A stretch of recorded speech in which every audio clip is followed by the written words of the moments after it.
So you're ready to start painting your first door hanger. Here are 5 essential tools that you are going to need to get started before you paint your first door hanger. First up, this should come as no surprise to you. You're going to need some paint. So why not start off on the best foot with a good quality paint? I'm not talking about top of the line, most expensive paint you can find. I'm talking about just a good quality paint that is reliable, dependable, has consistency, and is the same color every time you open a new bottle. For me, that is DecoArt Americana paints. These are a matte acrylic craft paint that are perfect for painting door hangers. I have been using these for the last 7 years and I still love them to this day. DecoArt comes out with new colors every year, which get me excited all over again. But I still have my go-to favorites that I have been using for years, and the color is the same today as it was even just 7 years ago. Every time I open a new bottle, I can depend on the quality and the consistency to be just right. The second thing you're gonna need are paint brushes. And of course, I'm gonna recommend my 12 paintbrush set that is available in our shop at shopdoorhangers.com. It comes with all 12 brushes that you're gonna need to paint any of my tutorials, starting with the large flat tip brush, which is great for base coating, the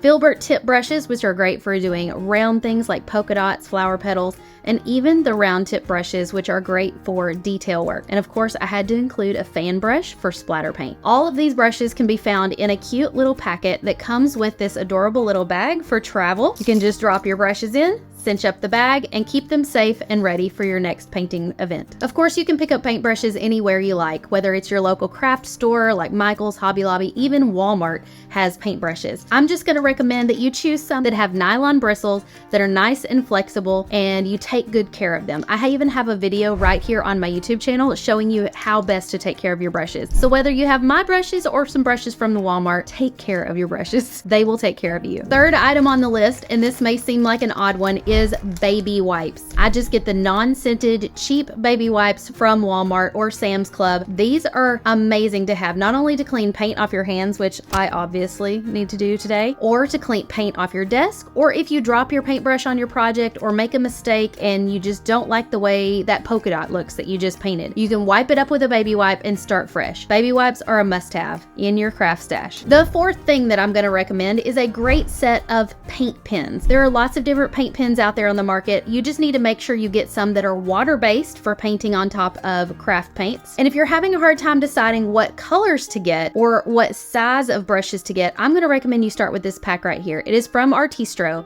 It is a dual tip marker. Let me show you why they're so great. They come with a great selection of colors, and each paint pen has a dual tip, meaning it's got more than one use. So on one end, you have a 0.7 millimeter fine tip. This allows you to make nice, fine lines. On the opposite end, you have a dual tip that can be changed out to be a bullet or a chisel tip. So I've got mine set to bullet tip, and this allows me to do a 3 millimeter line.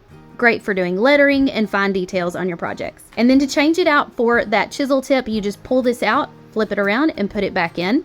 And then you've got a nice little chisel tip. The final thing that you're gonna need in your essentials for door hanger painting is something to keep your paint in. And if you've been using paper plates up until now, you don't know what you're missing. These silicone ice cube trays that we have in our shop are perfect for holding your paint. You just fill up the ice cube tray with the paints that you're going to be using, and then if you need to take a break from painting for whatever reason, or maybe you didn't use all your paint up, you just snap this lid on. It will keep your paints fresh until the next time you sit down to paint. I love that it has at least 14 different slots for you to put your paints in to keep them separated, although I am known for putting more than one color in a slot and mixing them together. And if you're ready to change out your colors, you just let them dry out. Then you push up on the bottom of this little silicone base and you can peel the paint right out and throw it away. Super satisfying, by the way. So grab these 5 essentials that you need for door hanger painting and start following one of my videos and get started painting your first door hanger today. Don't forget to subscribe to the channel to learn more about door hanger painting.